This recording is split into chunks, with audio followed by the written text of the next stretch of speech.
الحمد للہ رب العالمین والصلاة والسلام علی اشرف خلق اللہ وسید المرسلین وعلی آلہ وصحبہ اجمعین رب اشرح لی صدری ویسر لی امری واحلل عقدۃ من لسانی یفقہوا قولی اللہم انفعنا بما علمتنا وعلمنا ما ينفعنا وزدنا علما اللہم لا سہل الا ما جعلتہ سہلا وانت تجعل الحزن اذا شئت سہلا آمین یا رب العالمین۔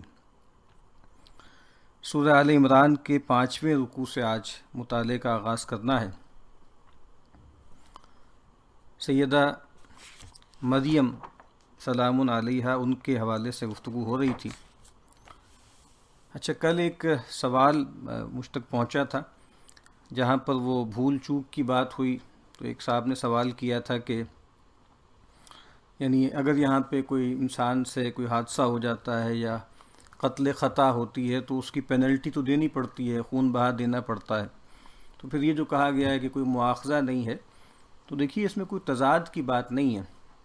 یعنی اس کو اصطلاح میں کہتے ہیں کہ کچھ چیزیں ہوتی ہیں دیانتاً اور کچھ ہوتی ہیں قضاءً، یعنی کچھ چیزیں ایسی ہوتی ہیں کہ جو جرم کی نوعیت کی ہیں اور دنیاوی اعتبار سے اس کا آپ کو بھگتان جو ہے وہ بھرنا پڑتا ہے، اور ایک ہے جس کو ہم گناہ کہتے ہیں۔ اب اس کی مثال جیسے آپ یہ سمجھیں کہ آپ جو ہیں آپ کا ایک پڑوسی ہے، وہ آپ کو اچھا نہیں لگتا، اس کی شکل آپ کو پسند نہیں ہے، تو ایک دن آپ ایک ڈنڈا اٹھائیں اور اٹھا کر جا کر اس کے جو ہے وہ گھر کی جو ہے وہ شیشہ توڑ دیں آپ، تو یہ جو آپ نے عمل کیا ہے یہ آپ نے جرم بھی کیا ہے اور یہ آپ نے گناہ بھی کیا ہے، تو اس میں بھی آپ کو پینلٹی تو دینی پڑے گی، لیکن آپ اللہ کے ہاں بھی اس پر آپ کا مواخذہ ہوگا۔ دوسرا یہ ہے کہ آپ گھر میں کرکٹ کھیل رہے تھے اور آپ نے بال جو ہے اس کے شیشے سے ٹکرا گئی پڑوسی کے اور ٹوٹ گیا، اب پینلٹی تو یہاں بھی بھرنی پڑے گی لیکن یہ گناہ نہیں ہے، ٹھیک ہے؟ تو اس کو اسی طرح سمجھیں کہ دنیاوی اعتبار سے چیزیں جو ہیں جو بھی اس کے نتائج ہیں، جو ریپرکشنز ہیں، وہ آپ کو بہرحال ان کا سامنا کرنا پڑے گا، لیکن آخرت میں اس کا گناہ نہیں ہے، مواخذہ نہیں ہے۔ وَإِذْ قَالَتِ الْمَلَائِكَةُ يَا مَرْيَمُ، اور جب فرشتے بولے اے مریم، ان اللہ اصطفاکی، اللہ نے تجھ کو پسند کیا، وطہرکی، اور ستھرا بنایا، واصطفاکی علی نساء العالمین، اور پسند کیا تجھ کو سب جہان کی عورتوں سے۔ تو اس کا مطلب کیا ہے کہ اللہ تعالیٰ نے تمہیں برگزیدہ کیا، اور دنیا میں کتنی ہی عورتیں تھیں لیکن اللہ تعالیٰ نے تمہیں منتخب کیا سیدنا مسیح علیہ السلام کی والدہ کے طور پر، اور یہ گویا بڑی برگزیدگی ہے، اللہ کی اتنی بڑی نشانی جو ہے وہ ان کے بطن سے گویا پیدا ہوگی۔ یا مریم اقنتی لربکی، اے مریم بندگی کر اپنے رب کی، وسجدی، اور سجدہ کر، ورکعی مع الراکعین، اور رکوع کر ساتھ رکوع کرنے والوں کے۔ اس سے بھی یہ بات پتہ لگتی ہے کہ اللہ تعالیٰ کا جس پر جتنا بڑا احسان ہو تو اس کا پھر حق بھی اتنا ہی بنتا ہے کہ وہ شکر ادا کرے۔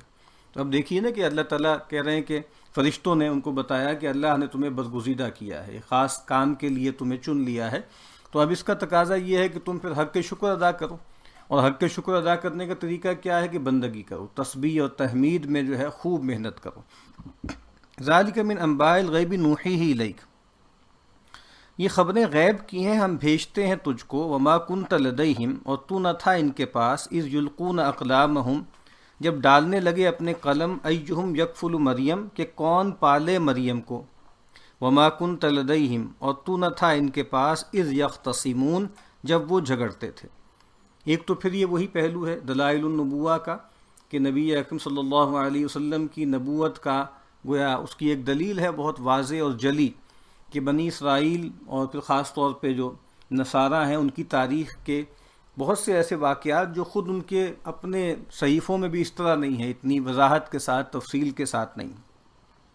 اور یہ ہے کہ سیدہ مریم کے بارے میں جیسے یہ ہوا کہ بھائی کون ان کی کفالت کرے گا، ایک تو لوگوں نے خیال کیا ہے کہ چونکہ وہ خاتون تھیں اور عام طور پہ نارم یہ نہیں تھا کہ کوئی عورت جو ہے وہ آپ سمجھ لیجئے دین کے لیے وقف کر دی جائے اور وہ عبادت گاہ کے ساتھ مخصوص ہو جائے، شاید اس وجہ سے بھی تنازع پیدا ہوا، اور یا یہ ہے کہ بھئی چونکہ ان کے اندر بہت سے روحانی اور دینی فضائل لوگوں نے دیکھے، تو جس کو کہتے ہیں نا کہ تنافس فی الخیرات، خیر کے کاموں میں ایک دوسرے سے کمپٹیشن، اس حوالے سے پھر کئی لوگ دعوے دار تھے کہ کون جو ہے وہ ان کی کفالت کرے گا، اور اس کے لیے قرعہ ڈالنے کا ایک انداز تھا، اس کا بیان ہے۔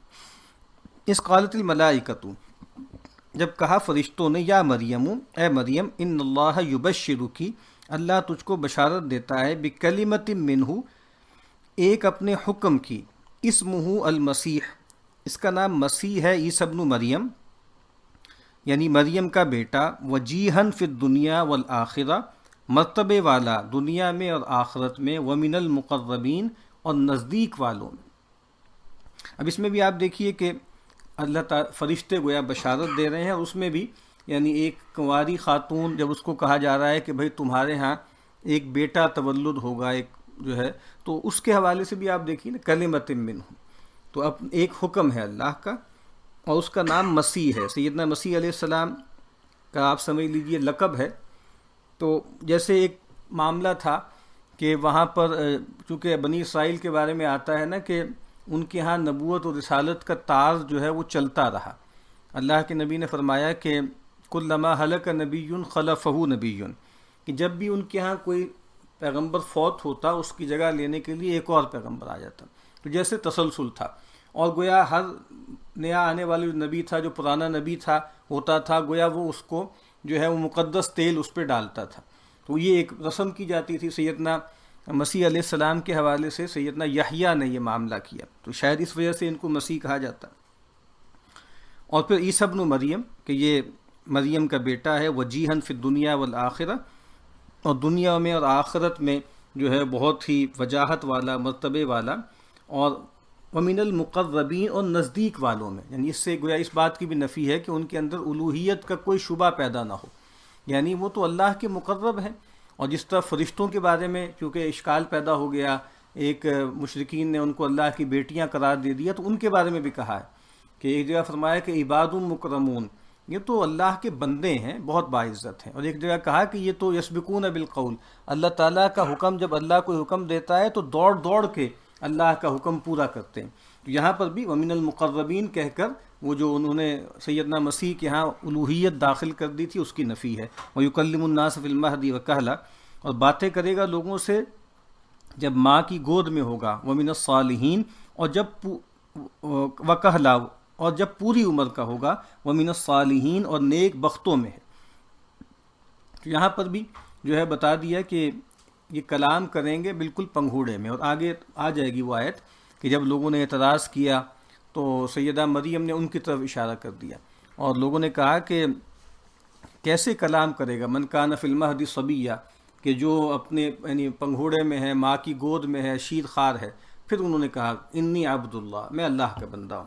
وہ کہلا، اور جب پوری عمر کا ہوگا، ایک تو یہ ہے کہ جب بڑی عمر کو پہنچے تب بھی جو ہے وہ لوگوں سے کلام کریں گے، حکمت کی باتیں بتائیں گے، دانائی کی باتیں، اور ایک جو ہے علماء جیسے استنباط کرتے ہیں اس سے، ان کا جو نزول ثانی ہے جس کا تذکرہ صحیح احادیث میں ملتا ہے، اس کی طرف بھی استدلال کرتے ہیں کہ خیال ہوتا ہے کہ عام طور پہ ان کا جو اٹھایا گیا تھا تو 33-34 برس کی عمر تھی، تو گویا وہ کہولت کی عمر نہیں ہوتی، کہولت کی عمر گویا 40 کے بعد کی ہوتی ہے۔ تو گویا اس میں اس کی طرف بھی اشارہ ہے، وَمِنَ الصَّالِحِينَ، اور وہ نیک بختوں میں سے ہوگا۔ قالت ربی انا یکون لی ولد، بولی اے رب کہاں سے ہوگا مجھ کو لڑکا، ولم یمسسنی بشر، مجھ کو ہاتھ نہیں لگایا کسی آدمی نے۔ قال کذالک اللہ یخلق ما یشاء، کہا اسی طرح اللہ پیدا کرتا ہے جو چاہے، اذا قضا امرا، جب حکم کرتا ہے ایک کام کو، فانما یقول له کن فیکون، تو یہی کہتا ہے اس کو کہ ہو، وہ ہوتا ہے۔ یعنی اللہ تعالیٰ کے ہاں جو ہے وہ ہر چیز جو ہے وہ ممکن ہے، یعنی انسانوں کا معاملہ ہے، انسان خود جو ہے وہ ممکن الوجود ہے، تو اس کے امکان کی ایک حد ہوتی ہے۔ اللہ تعالیٰ واجب الوجود ہے، اور جس طرح بائبل کا ایک جملہ ہے نا کہ with God all things are possible، تو واللہ یحکم لا معقب لحکمہ، اللہ فیصلے کرتا ہے اور اس کے فیصلوں پر کوئی روک ٹوک نہیں ہے، کوئی لمٹ نہیں ہے۔ تو وَيُعَلِّمُهُ الْكِتَابَ وَالْحِکْمَةَ، اور وہ سکھا دے گا اس کو کتاب اور حکمت، والتوراۃ والانجیل، اور تورات اور انجیل، جیسے کہ پہلے تذکرہ کیا گیا۔ کتاب کا ایک مطلب جو ہے وہ قانون بھی ہوتا ہے، کتب علیکم کتب علیکم، تو قرآن میں جو آیتیں ہیں وہاں پر فرضیت کا بیان ہے، قانون کا بیان ہے۔ اور حکمت جو ہے وہ دانائی ہے۔ تو آپ کو معلوم ہے کہ جو تورات ہے وہ سراپا قانون تھی، ٹھیک ہے، اور ظاہر ہے حکمت بھی اس میں ہوگی، لیکن چونکہ یہود نے جو ہے بہت زیادہ لیگلزم یا لٹرلزم کو ثبوت دیا، تو پھر سیدنا مسیح علیہ السلام کو بھیجا گیا، اور ان کو جو اللہ تعالیٰ نے رہنمائی ان کی اس کو انجیل سے تعبیر کیا جاتا ہے، اور وہ سراپا حکمت ہے، ٹھیک ہے، اس میں ایمان اور اخلاق کے مباحث ہیں۔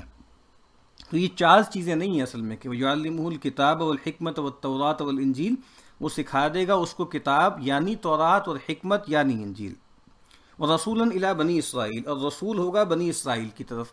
اس سے بھی یہ بات معلوم ہو گئی کہ سیدنا مسیح علیہ السلام بنی اسرائیل کے پیغمبر تھے اور بنی اسرائیل کی طرف مبعوث تھے، اور ان کی دعوت آفاقی نہیں تھی، اور بہت سی ایسی باتیں تھیں جو غیر اسرائیلیوں کے لیے جیسے آپ سمجھ لیجیے کمپیٹیبل ہی نہیں تھی۔ اور اسی وجہ سے آپ کو معلوم ہے نا کہ جب بعد میں سینٹ پال نے عیسائیت کو ایک مشنری مذہب بنایا، تو پھر رومنز اور مشرکین کو اس کے ڈومین میں لانے کے لیے پھر آہستہ آہستہ اس کے اندر جو ہے اس کو واٹر ڈاؤن کرنا شروع کیا، یہاں تک کہ تقریباً شریعت منسوخ ہی کر دی۔ تو یہاں بنی اسرائیل کی طرف سیدنا مسیح کی طرف منسوب ہے ایک قول جو انجیل میں ہے کہ جب ان کے پاس کسی غیر قوم کا کوئی شخص آیا اور کہا کہ مالک آپ ہمارے ہاں بھی چلیے اور ہمیں بھی یہ حکمت کی باتیں اور بہت دانائی کی باتیں بتائیے، تو انہوں نے ایک جملہ کہا، معلوم نہیں وہ ایگزیکٹلی ان کا جملہ ہے، لیکن بہرحال اس سے ایک مفہوم کنوے ہوتا ہے۔ جملہ وہ سخت ہے کہ انہوں نے کہا کہ بھئی میرے پاس بچوں کے لیے کچھ روٹی ہے، میں اس کو کتوں کے آگے نہیں ڈال سکتا، یعنی میرے پاس جو سامان ہے نا، میرے پاس جو روٹی ہے، جو رزق ہے، وہ بنی اسرائیل کے لیے ہے۔ انی قد جئتکم بآیۃ من ربکم، کہ میں آیا ہوں تم پاس نشان لے کر تمہارے رب کا، نشان یعنی بڑی نشانی۔ انی اخلق لکم من الطیر، کہ میں بنا دیتا ہوں تم کو مٹی کی صورت، کہیئت الطیر، جانور کی، فانفخ فیہ، پھر اس میں پھونک مارتا ہوں، فیکون طیرا باذن اللہ، تو وہ ہو جاوے اڑتا جانور۔ یہ غیر معمولی معجزات ان کو دیے گئے، یعنی جو آپ کو معلوم ہے نا کہ بعد میں سیدنا مسیح کے بارے میں الوہیت کے جو تصورات بن گئے ہیں، بہرحال اس کا آپ سمجھ لیجئے کہ کوئی چیز تو تھی نا ایسی، یعنی ان کی پیدائش بھی، ان کی وفات بھی، اور ان کی پوری زندگی گویا سراپا معجزہ تھی۔ اب یہ غیر معمولی اللہ تعالیٰ نے ان کو یہ نشانی دی کہ وہ مٹی کی ایک مورت بناتے، اس میں پھونک مارتے، اور وہ اللہ کے اذن سے اڑ جاتا۔ وَأُبْرِئُ الْأَكْمَحَ وَالْأَبْرَصَ وَأُحْيِي الْمَوْتَى بِإِذْنِ اللَّهِ، اور چنگا کرتا ہوں جو اندھا پیدا ہوا اور کوڑھی، اور جلاتا ہوں مردے اللہ کے حکم سے۔ اب یہ بات کہ جو مادرزاد کوڑی ہیں، مادرزاد یعنی بالکل پیدائشی کنجینیل جن کو کہا جاتا ہے کہ وہ اندھے ہیں، ان کو جو ہے ان کو جو ہے بینائی دے دیتے تھے، جو کوڑی تھے وہ اچھے ہو جاتے تھے، اور کوئی شخص فوت ہو چکا ہوتا تھا تو اس کو کہتے کم باذن اللہ، تو وہ اللہ کے حکم سے کھڑا ہو جاتا تھا۔ وَأُنَبِّئُكُم بِمَا تَأْكُلُونَ وَمَا تَدَّخِرُونَ فِي بُيُوتِكُمْ، اور بتا دیتا ہوں تم کو جو کھا کر آؤ اور رکھیاؤ اپنے گھر میں، یعنی رکھیاؤ جو پیچھے سٹور کر کے آؤ۔ ان فی ذالک لآیۃ لکم، اس میں نشانی پوری ہے تم کو، ان کنتم مؤمنین، اگر تم یقین رکھتے ہو۔ اب اس میں بھی آپ دیکھیے کہ سیدنا مسیح علیہ السلام نے جو بھی بات بیان کی، ایک تو کہا کہ اللہ کی طرف سے یہ ہے، اور ہر جگہ کہا اللہ کے اذن سے، اللہ کے اذن سے، اللہ کے اذن سے، اس میں میرا اختیار نہیں ہے۔ اور ویسے بھی آپ سمجھیے کہ جو معجزہ ہوتا ہے نا، اس کا صدور ہوتا ہے پیغمبر سے، لیکن وہ فعل اللہ کا ہوتا ہے، یعنی اصل میں معجزہ ہوتا ہی یہ ہے کہ جس کو دیکھ کر کوئی بھی شخص یہ فیصلہ کر لیتا ہے، یا اس پر یہ بات واضح ہو جاتی ہے کہ یہ کسی انسان کا کام نہیں ہے، یعنی یہ سپرا ہیومن ایک ایکٹیویٹی ہے، یہ کوئی ہیومن انڈیور نہیں ہے، بلکہ یہ خدا ہے جو اس کے پیچھے ہے۔ وَمُصَدِّقًا لِمَا بَيْنَ يَدَيَّ مِنَ التَّوْرَاةِ، اور سچ بتاتا ہوں تورات کو جو مجھ سے پہلے کی ہے، وَلِأُحِلَّ لَكُمْ بَعْضَ الَّذِي حُرِّمَ عَلَيْكُمْ، اور اسی واسطے کہ حلال کر دوں تم کو بعض چیزیں جو حرام تھی تم پر۔ اور یہ بھی آپ کو معلوم ہے کہ یہود کے جو آپ سمجھ لیجئے فقیہ تھے، فریسی تھے، انہوں نے بہت سی ایسی چیزیں جو ٹھیک ہے اصلاً ان کے بارے میں حکم موجود تھا، لیکن اس پر خود ساختہ بہت سی بندشیں جو ہے وہ ایڈ کر دیں، اور اسر اور اغلال جو ہے وہ لوگوں کی گردنوں میں اور لوگوں کے پاؤں میں جو ہے وہ جو ہے آپ سمجھ لیجئے بیڑیاں ڈال دی اور گلوں میں توق ڈال دیے۔ تو مثلاً یہ ہے کہ بھئی سبت کا قانون تھا، بالکل تھا، کوئی کاروبار نہیں ہوگا، لیکن اتنی سختی کر دی کہ کوئی جو ہے وہ سبت کے دن کسی کو کوئی جو ہے وہ دعا نہیں دے سکتا، ٹھیک ہے، طویل عمر کی یا صحت کی، تو یہ بہت بڑھا دیا تھا۔ تو کہا بہت سی چیزیں جو تم پر حرام کر دی گئی تھی میں حلال کرتا ہوں۔ وجئتکم بآیۃ من ربکم، اور آیا ہوں تم پاس نشانی لے کر تمہارے رب کی، فاتقوا اللہ واطیعون، پس سو ڈرو اللہ سے اور میرا کہا مانو۔ یہ ہے اصل میں ہر پیغمبر نے یہی کہا ہے، تقوی اللہ کا، عبادت اللہ کی، اور اطاعت جو ہے وہ پیغمبر کی، یعنی وہی بات ہے کہ اللہ سے ڈرنا ہے، اللہ کی بندگی کرنا ہے۔ یہ کیسے کرنی ہے؟ ٹھیک ہے، اس کے لیے جو ماڈل ہے، اس کے لیے جو اسوہ ہے وہ رسول ہے۔ تو اب آپ اپنی من چاہے طریقے پہ اللہ کی بندگی نہیں کر سکتے، ٹھیک ہے، اور اللہ سے ڈرنے کا آپ کوئی خود سے میتھڈ بنا دیں۔ ہمیشہ یہی ہوا ہے، رہبانیت اور اس طرح کی چیزیں وہ اللہ کی خوف سے پیدا ہوتی ہے نا، رہب ہی سے ہے رہبانیت، لیکن وہ اللہ کے یہاں ویلڈ نہیں ہے نا۔ اس کا سبب یہ ہے کہ وہ پیغمبر کے طریق پر نہیں ہوتی، ٹھیک ہے۔ ہر دور میں ایسا ہوا، ہمارے ہاں بھی ہوا ایسا۔ ان اللہ ربی و ربکم فاعبدون، بے شک اللہ ہے رب میرا اور رب تمہارا، فاعبدو، سو اس کو بندگی کرو۔ یہ سیدھی راہ ہے۔ اور جیسے کہ آپ کو معلوم ہے نا کہ جو مذہبی اسکرپچرز ہوتے ہیں ان کی زبان میں بعض اوقات جو ہے وہ تشبیہ ہوتی ہے، استعارہ ہوتا ہے۔ تو کئی جگہ پر جیسے سیدنا مسیح علیہ السلام نے خدا کے لیے لفظ استعمال ہوا ہے، گویا یعنی اب اور رب، یعنی اب کا لفظ رب کے لیے بھی بولا جاتا تھا، ٹھیک ہے۔ اور اسی لیے انہوں نے اگر یہ نہیں کہا کہ میرا، یہ بھی کہا ہے کہ میرا آسمانی باپ، تو یہ کہا ہے تمہارا آسمانی باپ، ٹھیک ہے۔ تو اسی طریقے سے جو ہے یہ تم بیٹے ہو، یعنی بیٹے اب کے لیے لفظ استعمال ہوتا تھا۔ تو گویا اگر میں بیٹا ہوں اللہ کا تو تم بھی بیٹے ہو اللہ کے، ٹھیک ہے۔ لیکن انہوں نے بہرحال یہ کر لیا کہ اس جو آپ سمجھ لیجئے ابنیت کو اور جو ابویت ہے اس کو گویا اپنے ساتھ جو ہے نصارہ نے سیدنا مسیح کے ساتھ خاص کر کے اور نئے رشتے قائم کر لیے۔ فلما احس عیسیٰ منہم الکفر، پھر جب معلوم کیا عیسیٰ نے بنی اسرائیل کا کفر، قال من انصاری الی اللہ، بولا کون ہے کہ میری مدد کرے اللہ کی راہ میں۔ قال الحواریون نحن انصار اللہ، کہا حواریوں نے ہم ہیں مدد کرنے والے اللہ کے، آمنا باللہ، ہم یقین لائے اللہ پر، واشہد بأننا مسلمون، اور تو گواہ رہے کہ ہم نے حکم قبول کیا۔ اب یہ بھی آپ دیکھیے ہر پیغمبر کی جو ہے زندگی میں یہ موقع آتا رہا، زیادہ تر پیغمبروں کے ہاں، کہ جب دعوت دی قوم کو اور قوم کی بڑی تعداد نے انکار کر دیا، پرسیکیوٹ کیا، اور ایک وقت ایسا آتا تھا کہ جیسے بالکل آخری اقدام کرنے پر تیار ہو جاتی تھی قوم، جس طرح سیدنا نوح علیہ السلام نے دعا کی نا کہ انی مغلوب فانتصر، کہ اے رب میں اب بالکل مغلوب ہو رہا ہوں تو تو مدد کر۔ تو یہ وقت گویا سیدنا مسیح پر بھی آ گیا کہ جو خاص طور پہ جو کلرجی تھی، اور آپ نے محسوس کیا کہ یہ جو لوگ ہیں سربراہ لوگ ہیں اور جو مذہبی کلاس ہے یہ تو نہیں مانتی، تو پھر انہوں نے اپنا رخ جو ہے وہ مچھیروں کی طرف کیا، جو مچھیروں کی بستی تھی وہاں پر گئے اور ان سے کہا کہ اے مچھلیاں جو ہے پکڑنے والوں، اس کا مچھلیوں کا شکار کرنے والوں، آؤ میں تمہیں انسانوں کا شکار کرنا سکھاؤں۔ اور ان سے کہا کہ بھی کون ہے میرا مددگار اللہ کی راہ میں۔ تو حواریوں نے کیا کہا؟ ہم اللہ کے مددگار ہیں۔ آپ دیکھیے نا، یہ وہی بات ہے جو سورہ صف کے آخر میں بھی ہے۔ انہوں نے کہا تھا میرا مددگار کون ہے؟ اللہ کی راہ میں، فی سبیل اللہ۔ انہوں نے کہا ہم اللہ کے مددگار ہیں۔ اس کا مطلب کیا ہے؟ پیغمبر کا مددگار اللہ کا مددگار ہے۔ اور ظاہری بات ہے اللہ تعالیٰ تو سب کو پیدا کرنے والا ہے، سب کو رزق دینے والا ہے، سب کی آپ سمجھ لیجیے وجود کو سسٹین کرنے والا ہے۔ تو اللہ کی مدد کے کیا معنی؟ اللہ کی مدد کا مطلب یہ ہے کہ زمین پر جو ہے اس کے دین کے حوالے سے محنت کی جائے، اس کی نشر و اشاعت اور اس کے غلبے کے لیے ایفرٹ کی جائے۔ تو ربنا آمنا بما انزلتا، تو اے رب ہم نے یقین کیا جو تو نے اتارا، واتبعنا الرسول، اور ہم تابع ہوئے رسول کے، فاکتبنا مع الشاہدین، سو لکھ لے ہم کو ماننے والوں میں۔ یہ گویا سیدنا مسیح کے جو حواری تھے، جو ان کے قریبی ساتھی تھے، انہوں نے یہ کہا۔ اور آپ سمجھ لیجیے یہی معاملہ اللہ کے نبی صلی اللہ علیہ وسلم کے جو ہے وہ صحابہ کے ساتھ ہوا۔ اللہ کے نبی نے فرمایا نا کہ اللہ تعالیٰ نے مجھ سے پہلے کوئی نبی ایسا نہیں بھیجا مگر یہ کہ اس کی امت میں اس کے کچھ اصحاب ہوتے تھے، حواریون و اصحاب، کہ کچھ اصحاب ہوتے ہیں، کچھ حواری ہوتے ہیں۔ وہ کیا کرتے ہیں؟ یأخذون بسنتہ ویقتدون بامرہ، کہ وہ اس کی سنت کو تھام کر رکھتے ہیں، اس کے حکم کی پیروی کرتے ہیں۔ تو یہی لوگ تھے۔ تو فاکتبنا مع الشاہدین، تو سو لکھ لے ہم کو ماننے والوں میں، ومکروا ومکر اللہ، اور فریب کیا ان کافروں نے اور فریب کیا اللہ نے، واللہ خیر الماکرین، اور اللہ کا داؤ سب سے بہتر ہے۔ یہ وہی بات ہے، اس کو مشاکلت کہتے ہیں، مکر کا لفظ جب لفظ ایک ہی ہے فریب، اس کا ترجمہ انہوں نے فریب ہی کیا دونوں جگہ، لیکن جب بندوں کے معاملے میں ہوگا تو پھر اس کے اندر ایک نیگیٹیوٹی ہے، جبکہ اللہ کے حوالے سے ہوگا تو خفیہ تدبیر کے معنوں میں ہوگا۔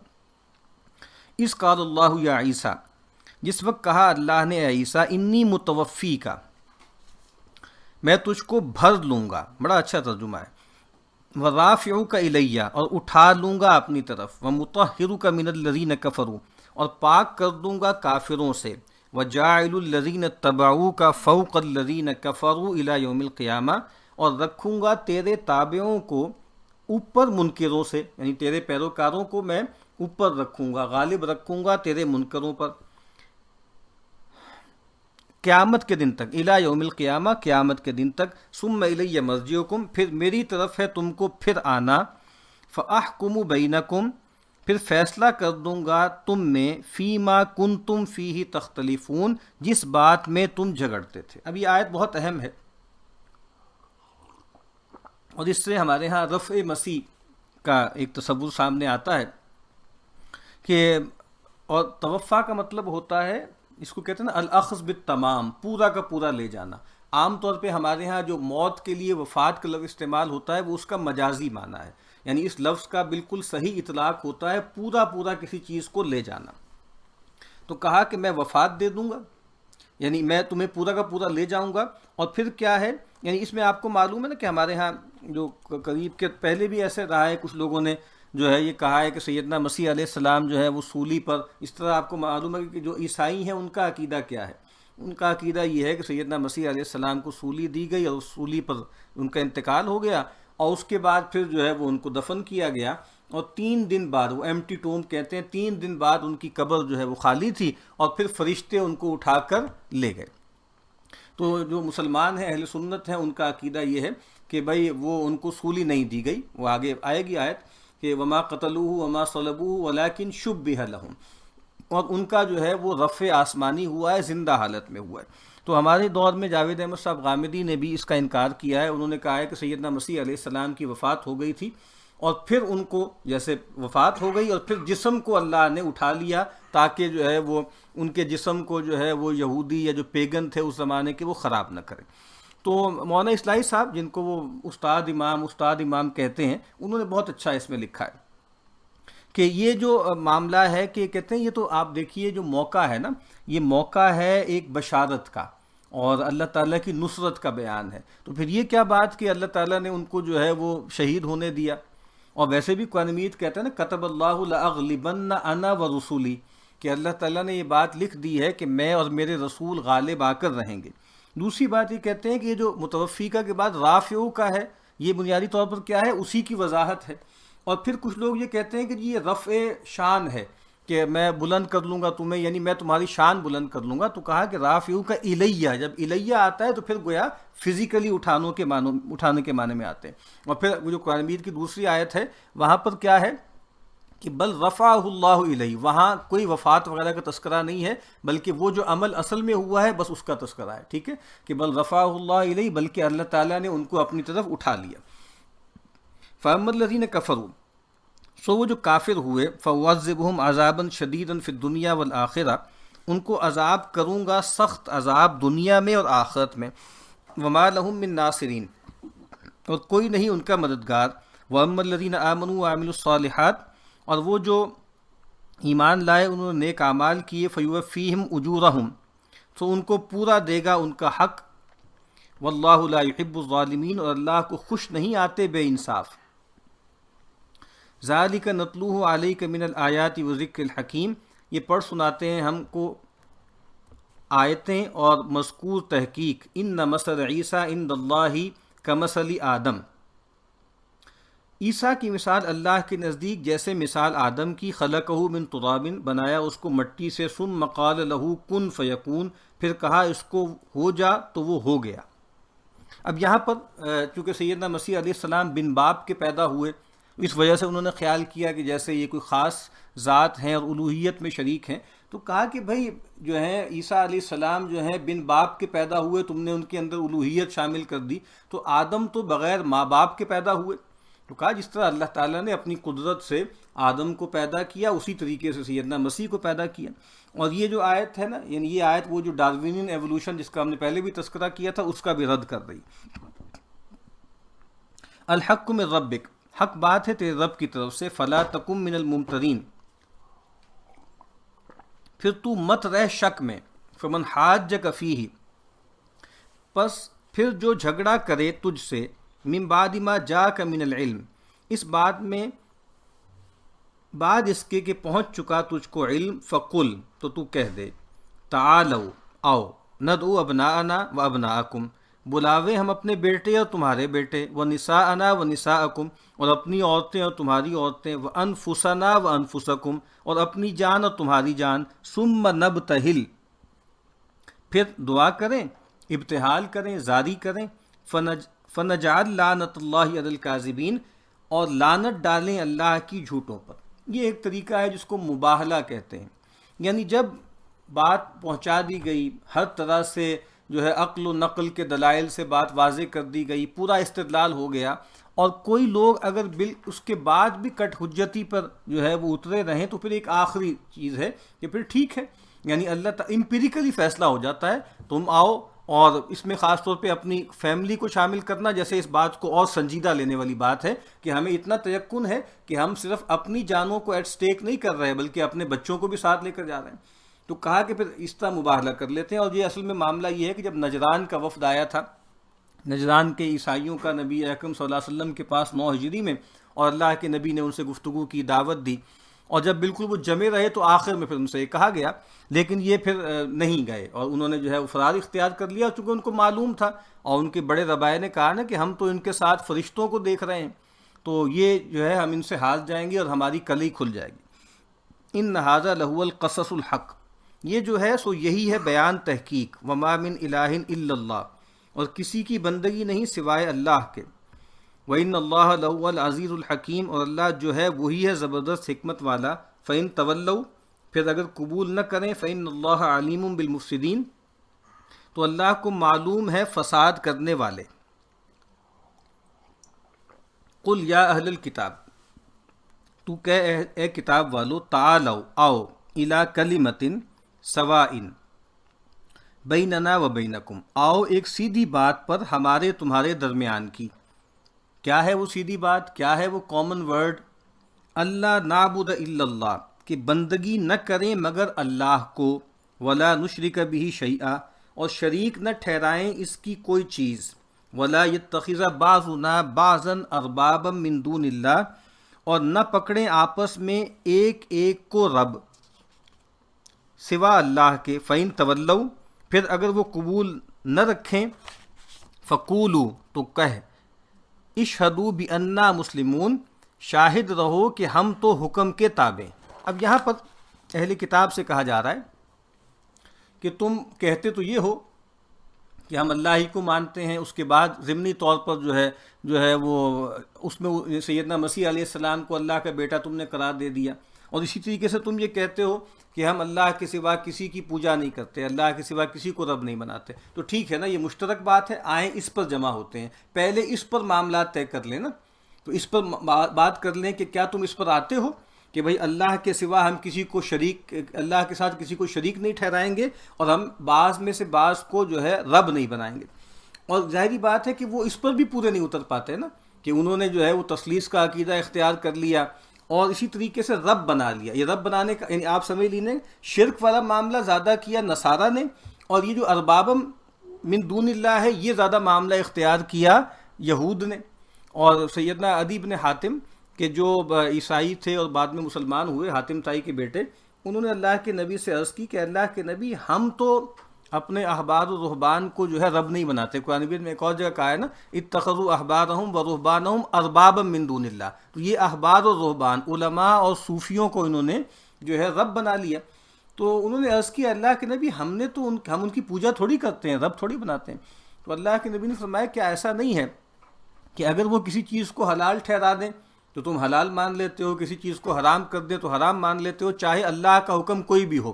انہوں نے کہا جی یہ تو ہے ایسا کہ ہم نے ان کو حلت و حرمت کا غیر مشروط ایک مینڈیٹ دے رکھا ہوا ہے، اور جو وہ کہتے ہیں گویا وہ خدا کا حکم بن جاتا ہے. تو آپ نے فرمایا یہی تو رب بنانا ہے نا ان کو.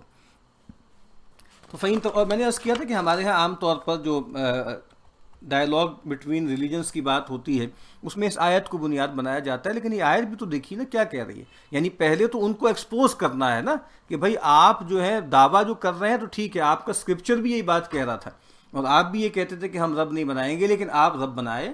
تو اگر وہ اس جگہ پر آ جائیں گے نا کہ شرک نہیں کرنا اور اپنے احبار و رہبان کو رب نہیں بنانا، تو ٹھیک ہے، اب آگے جو ہے ان پر اتمام حجت کی جائے گی اور ان کو دلائل دیے جائیں گے.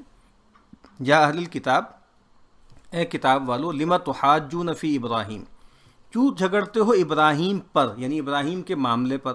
وما انزلت التوراۃ والانجیل الا من بعدی، اور توریت اور انجیل تو اتری اس کے بعد. افلا تعقلون، کیا تم کو عقل نہیں ہے؟ یعنی وہی معاملہ کہ یہودی سیدنا ابراہیم کو اپنے کھاتے میں ڈال رہے ہیں. یعنی یہ کہہ رہے ہیں کہ سیدنا ابراہیم اصل میں جو ہے وہ یہودی تھے. آگے آ رہا ہے نا، ما کان ابراہیم یہودیا ولا نصرانیا، یعنی یہودیت سیدنا ابراہیم نے لے کر آئے، اور آج جو ہم نے اس کی شکل بگاڑ دی ہے یہ سیدنا ابراہیم کا طریقہ ہے. عیسائی بھی یہ کہتے تھے. تو کہا کہ ابراہیم کی بابت جو تم ہم سے جھگڑا کرتے ہو، حالانکہ تورات اور انجیل تو اس کے بعد کی چیزیں ہیں. ہا انتم ہاؤلائی حاججتم فیما لکم بہ علم، سنتے ہو تم لوگ جھگڑ چکے جس بات میں تم کو خبر تھی. فلم تحاجون فیما لیس لکم بہ علم، اب کیوں جھگڑتے ہو جس بات میں تم کو خبر نہیں. یعنی کچھ باتوں میں تو ٹھیک ہے تمہیں اطلاع ہے، خبر ہے، اور تم کہتے ہو کہ بھائی جو ہے وہ اونٹ کا گوشت جو ہے وہ کیوں جائز کر دیا گیا آپ کے یہاں، تو چلو کوئی نہ کوئی بنیاد ہے اس کی. لیکن یہ بات کہ ابراہیم اس جگہ پر تھے اس جگہ پر تھے، یہ سارے یعنی تورات اور انجیل سیدنا ابراہیم کے بہت بعد جا کے نازل ہوئی. تو فلم تحاجون فیما لیس لکم بہ علم واللہ یعلم وانتم لا تعلمون، اور اللہ جانتا ہے تم نہیں جانتے. ما کان ابراہیم یہودیا، نہ تھا ابراہیم یہودی، ولا نصرانیا، اور نہ تھا نصرانی، ولیکن کان حنیفا مسلمہ، لیکن تھا ایک طرف کا. حنیف کا ترجمہ کیا؟ ایک طرف کا. مسلمن فرما بردار. وما کان من المشرکین، اور نہ تھا شرک والا. یعنی ابراہیم نہ یہودی تھے نہ نصرانی تھے. اس کا مطلب کیا ہے کہ یہودی ہونا، نصرانی ہونا یہ نجات کا معاملہ نہیں ہے. نجات کے لیے اصل چیز کیا ہے؟ وہ اللہ کی طرف یکسوئی ہے، وہ اللہ کی فرما برداری ہے، اور وہ شرک سے بچنا ہے. ان اول الناس ابراہیم، لوگوں میں زیادہ مناسبت ابراہیم سے. کتنا اچھا ترجمہ ہے اولا کا، زیادہ مناسبت ابراہیم سے. للذین اتبعوہ، ان کو تھی جو اس کے ساتھ کے تھے. اصل میں ابراہیم کے والی وارث کون ہے؟ جو اس کے پیروکار ہیں. وہذا النبی، اور اس نبی کو، والذین آمنوا، اور ایمان والوں کو، واللہ ولی المؤمنین، اور اللہ والی ہے مسلمانوں کا. یعنی یہ جو نسبت دے رہے ہیں یہودی ابراہیم کی طرف، یہ نسبت ٹھیک نہیں ہے، یہ ویلڈ نہیں ہے.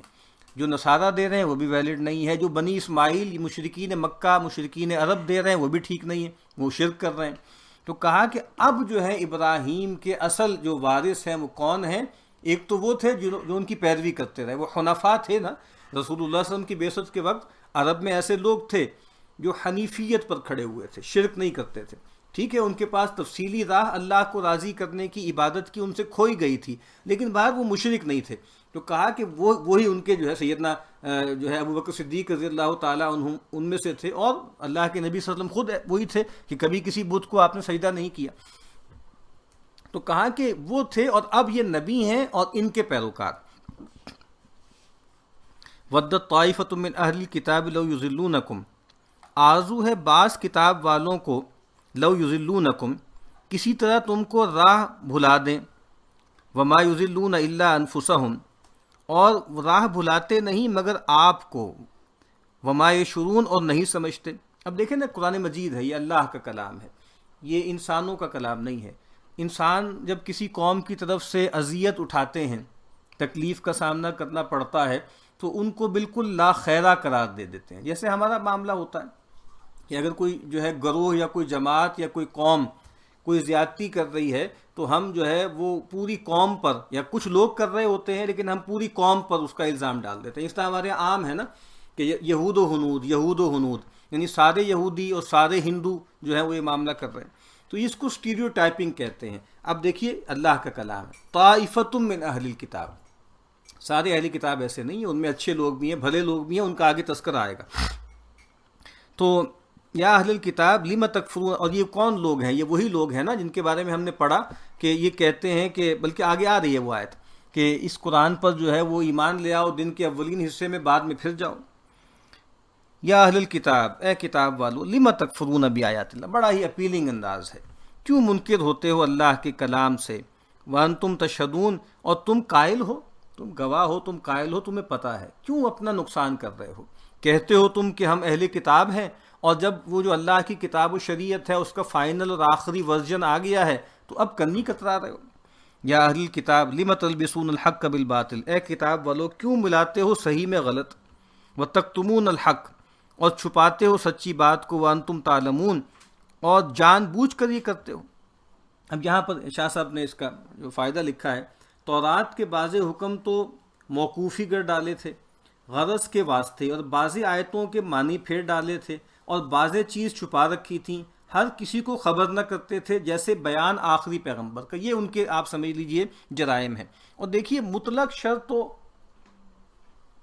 کم ہی ہوتا ہے نا، اصل میں تو مسئلہ یہی ہوتا ہے کہ حق کو باطل کا، باطل کو حق کا لباس پہنا دیا جاتا ہے۔ وقالت طائفۃ من اہل الکتاب، اب یہ جو ان کا ایک سمجھ لیجیے کنسپائر کیا انہوں نے، اور یہود کے ایک گروہ نے کہا کہ بھئی ہم جو ہے ان کی ہوا اکھاڑتے ہیں، ان کے بارے میں یہ بات طے ہو گئی ہے کہ جو ایک مرتبہ ایمان لے آتا ہے پھر پھرتا نہیں ہے، تو ہم جیسے ایک سازش کرتے ہیں۔ وقالت طائفۃ من اہل الکتاب، اور کہا ایک لوگوں نے اہل کتاب میں، آمنوا بالذی انزل علی الذین آمنوا وجہ النہار، مان لو جو کچھ اترا مسلمانوں پر دن چڑھے، وکفروا آخرہ، اور منکر ہو جاؤ آخر دن کے ابتدا۔ اب ظاہر بات یہ ضروری نہیں کہ لٹرلی ایک دن میں یہ سب ہو رہا ہے، یعنی مراد یہ ایمان لے آؤ کچھ وقت کے بعد پھر جانا، لعلہم یرجعون، شاید وہ پھر جاویں۔ یعنی اس سے یہ خیال ہوگا نا، یہ جو کریڈیبلٹی بنتی جا رہی ہے کہ جو ایمان لاتا ہے پھر پھرتا نہیں ہے، تو اس سے تو ساکھ بن رہی ہے نا، تو گویا وہ ساکھ توڑنے کے لیے، ہوا جو ہے وہ خراب کرنے کے لیے یہ کیا کہ بھئی پہلے ایمان لے آئیں گے بعد میں کفر کر دیں گے۔ وَلَا تُؤْمِنُوا إِلَّا لِمَن تَبِعَ دِينَكُمْ،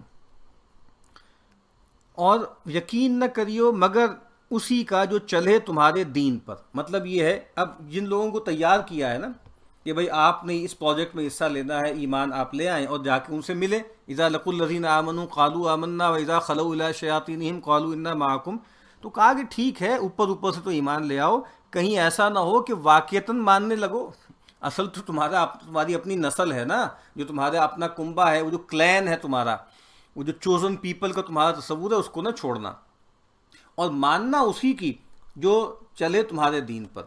اور پھر بیچ میں ایک جملہ معترضہ ہے، قل ان الہدی ھدی اللہ، تو کہہ ہدایت وہی ہے جو ہدایت کرے اللہ۔ یعنی کتنے عجیب سے لوگ ہیں نا، اصل میں تو اللہ تعالیٰ کی طرف سے ہدایت آتی ہے نا، پہلے وہ ہدایت تورات کی شکل میں آئی، پھر انجیل کی شکل میں، اب قرآن کی شکل میں، تو اب نجات تو اس الہدا کی پیروی میں ہے نا۔ اب آگے ان کے بیان چل رہا ہے، ان یؤتی احد مثل ما اوتیتم، اس واسطے کسی کو ملا جیسا کچھ تم کو ملا تھا، او یحاجوکم عند ربکم، یا مقابلہ کیا تم سے تمہارے رب کے آگے۔ یعنی وہی بات کہ دیکھو یہ کبھی ماننا بھی نہ، بھولے سے بھی نہ ماننا کہ جو شرف تمہیں ملا تھا نا، یعنی شہادت علی الناس کا، اللہ کی نمائندگی کا، اب وہ بنی اسماعیل کو شفٹ ہو گیا، یہ کبھی مان نہ لینا۔ اور دوسری بات وہی جو پہلے ہم پڑھ چکے ہیں کہ ان سے ایسی باتیں نہ شیئر کر دینا اپنی کہ قیامت کے دن وہ تمہارے خلاف حجت بن جائے، وہ پیچھے ہم آیت پڑھ چکے ہیں نا کہ تم ایسی باتیں ان سے کیوں شیئر کرتے ہو کہ قیامت کے دن تمہارے خلاف حجت بن جائیں گی۔ قل ان الفضل بید اللہ، تو کہہ بڑائی اللہ کے ہاتھ میں ہے، یؤتیہ من یشاء، دیتا ہے جس کو چاہے۔ یعنی یہ فضل ہے اللہ کا، دیکھیں اللہ کا ڈسکریشن ہے، اللہ کا فیصلہ ہے، پہلے اللہ نے یہ فضل کیا اور صدیوں تک کیا یہ فضل بنی اسرائیل پر، اب اللہ نے جو ہے وہ آخری نبوت کے لیے بنی اسماعیل کو گویا مشرف کر دیا۔ واللہ واسع علیم، اللہ گنجائش والا ہے، خبردار ہے، اللہ کی وسعت بہت زیادہ ہے، اللہ کے ہاں معاملہ کسی خاص گروہ سے نہیں ہے، اور وہ علیم ہے، وہ جانتا ہے کہ کون احق ہے کون اہل ہے، اللہ اس کو دیتا ہے۔ یختص برحمتہ من یشاء، خاص کرتا ہے اپنی مہربانی جس پر، نبوت و رسالت یہ مہربانی ہے، اس پر چاہتا ہے۔ واللہ ذو الفضل العظیم، اور اللہ کا فضل بڑا ہے۔ ومن اہل الکتاب من ان تأمنہ بقنطار یودیہ الیک، اور بعض اہل کتاب میں وہ ہیں کہ اگر تو اس کے پاس امانت رکھے ڈھیر مال کا ادا کرے تجھ کو، ومنہم من ان تأمنہ بدینار، اور بعض ان میں ہے کہ اگر تو اس پاس امانت رکھے ایک اشرفی، لا یودیہ الیک، ادا نہ کرے تجھ کو، الا ما دمت علیہ قائما، مگر جب تک تو رہے اس کے سر پہ کھڑا۔ ذالک بانہم، یہ اس واسطے کہ قالو، انہوں نے کہہ رکھا ہے، لیس علینا فی الامیین سبیل، نہیں ہے ہم پر جاہلوں کے حق کا گناہ، ویقولون علی اللہ الکذب، اور جھوٹ بولتے ہیں اللہ پر، وہم یعلمون، جانتے۔ اب یہاں پر بھی دیکھیے وہی بات اللہ تعالیٰ کلام کر رہے ہیں نا، تو اس وجہ سے کوئی یہ نہیں ہے کہ ایک سویپنگ سٹیٹمنٹ دے دیا، ہر طرح کے لوگ ہیں۔ ان میں وہ لوگ بھی ہیں کہ جن کو اگر ڈھیروں ڈھیر سونا دیا جائے تو ایک ایک ڈھیلا جو ہے وہ لوٹا دیں گے، اور ایسے بھی ہیں، ایسے بھی بددیانت ہیں، ایسے بھی خائن ہیں کہ اگر جو ہے وہ ایک اشرفی ایک دینار بھی دو تو جب تک ان کے سر پہ کھڑے ہو کے زبردستی نہ نکلوا لو تو نہیں دیں گے۔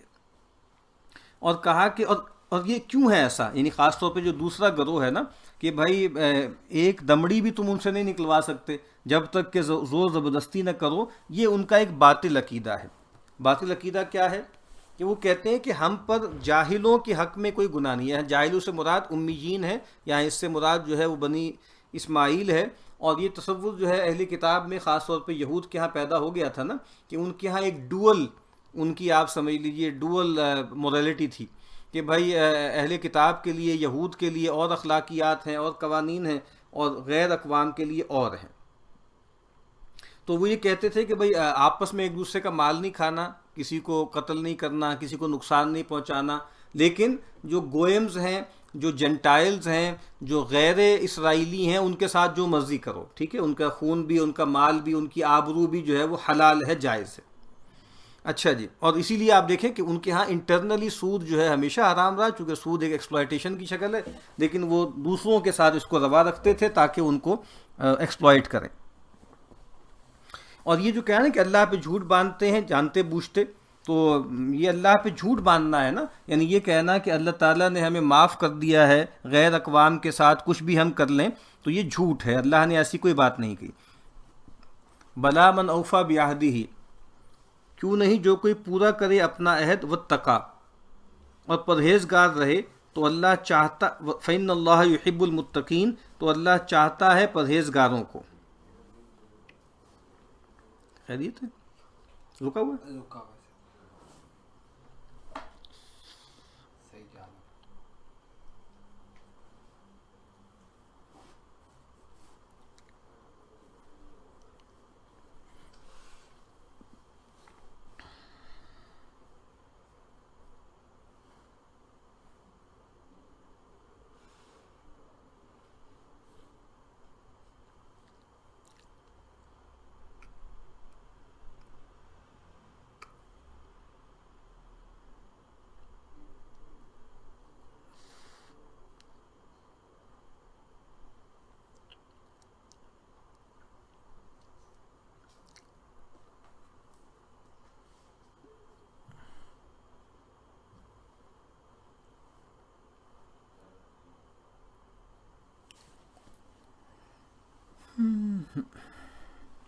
جی دوبارہ سے میں جنریٹ کرتا تھا بہت زیادہ وہ کمپلین آ رہی تھی آڈیو کی، ایکچولی آڈیو کی بھی آڈیو کی بھی آ رہی، ویڈیو کی بھی آ رہی، تو ایک اور لنک جنریٹ کر کے کیمرے کے آگے کچھ لگا دیتے ہیں کہ بھائی، کیونکہ کیمرے کے بغیر وہ لنک جنریٹ نہیں کرے گا نا۔ اچھا لیکن یہ کہ آپ کی ویڈیو نہیں جائے گی، لیکن یہاں پہ اگر ہم کوئی چیز رکھتے ہیں، اگر کوئی ایسی چیز رکھ کیسے دیں گے؟ کوئی ٹیپ وغیرہ، میں وہ لاتا ہوں چھوٹی سی، اسٹک آن جو ہوتا ہے، جی جی اسٹکی جو ہے، پاز کر دیا آپ نے؟ جی۔ اچھا ویسے مجھے میسیج نہیں آ رہا، لیکن لوگوں کو پتہ نہیں ایشو تو آ رہے ہیں۔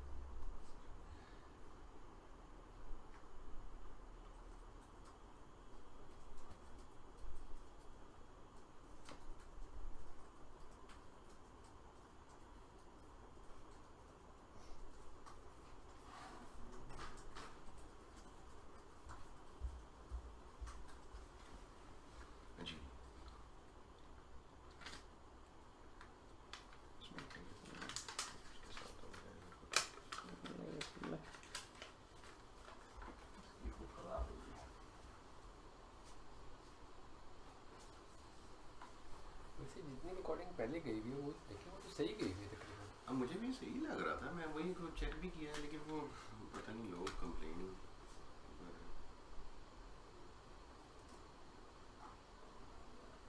کیونکہ یہاں مجھے میسج آتا ہے نا کہ جب اسٹریمنگ میں پرابلم آتی ہے یہیں پہ میسج آ جائے گا مجھے.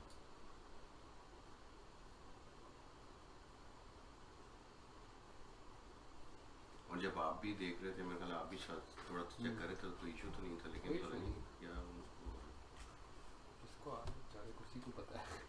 جی ایگزیکٹلی.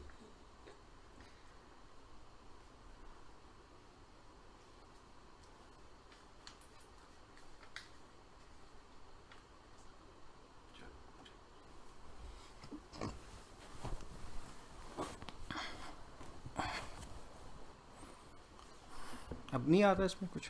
جی اب اس میں یہ ویڈیو بالکل ویڈیو بالانس صحیح گئی ہے, صحیح گئی, لیکن مجھے ایشو نہیں ہے, لیکن چیٹ میں بہت زیادہ لوگ کمپلین کر رہے ہیں. چلو جی, اس کا اوپر چھت کی طرف کر دیں, مطلب مراد یہ کہ یہ ویڈیو جائے گی. جی ویڈیو کے بغیر وہ ہوگا نہیں نا, کیونکہ وہ لائیو نہیں, جب ویڈیو جائے گی تو پھر ویڈیو نہیں, میرا مطلب ہے کیمرے کے بغیر یہ لائیو والا فیچر نہیں انیبل ہوگا نا. اس کو منہ ادھر کر لیں, اب ہل تو گیا ہے نا, اس کو ادھر منہ کر لیں کہیں سامنے. نہیں, لیکن وہ پھر کلرس تو چینج ہوں گے, اس میں یہ کہ اسٹل رہے گا, تو اس وجہ سے پھر یہ زیادہ اس میں ایشو نہیں آئیں گے, کیونکہ یہ پلین کلر ہوگا نا. ٹھیک ہے.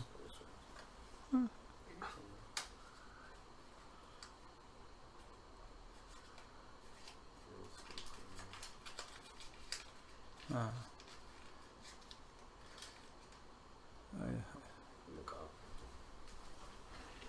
محجبہ پچھلی ویڈیو تو تقریباً صحیح جاتی رہی ہے. جی نہیں, میں اسی سے پوچھا کہ میں تو کوالٹی لو کر کے کی تو ٹھیک ہے, میں جو مرضی کریں بھائی, اب کیا مصیبت ہے, کریں جی.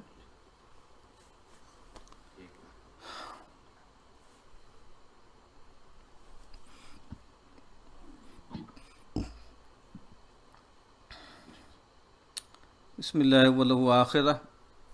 پچھلی آیت میں فرمایا کہ اہل کتاب میں ہر طرح کے لوگ ہیں, ایسے بھی ہیں کہ اگر ڈھیروں ڈھیر سونا یا مال ان کے پاس رکھواؤ تو وہ ایک ایک ڈھیلا واپس کر دیں گے, اور ایسے بھی ہیں کہ اگر ایک دینار بھی ان کو دو امانت کے طور پہ تو ان سے نہ نکلوا سکو مگر بالکل گن پوائنٹ پر. اور سبب کیا ہے کہ انہوں نے اپنا ایک تصور خود ساختہ بنا لیا ہے کہ ہمیں جیسے جو غیر اقوام ہیں ان کے حوالے سے 100 خون معاف ہیں, ہم جو مرضی کریں وہ کچھ بھی جو ہے وہ ہم پر مواخذہ نہیں ہے. تو وَيَقُولُونَ عَلَى اللَّهِ الْكَذِبَ وَهُمْ يَعْلَمُونَ, اور جھوٹ بولتے ہیں اللہ پر جانتے. بلا کیوں نہیں, من اوفا بعہدہ, جو کوئی پورا کرے اپنا قرار, واتقى, اور پرہیزگار ہے, فإن اللہ يحب المتقین, تو اللہ چاہتا ہے پرہیزگاروں کو. اصل چیز کیا ہے؟ اصل چیز ہے اللہ کے عہد کو پورا کرنا. بنی اسرائیل بار بار قرآن مجید کہتا ہے کہ ہم نے ان سے میثاق لیا, تو جو میثاق پورا کرے گا اور تقویٰ کی روش اختیار کرے گا تو اللہ تعالیٰ جو ہے وہ محبت کرتا ہے متقین سے. اللہ تعالیٰ کسی خاص نسل, خاص قوم, کسی خاص گروہ سے اس کی محبت وابستہ نہیں ہے.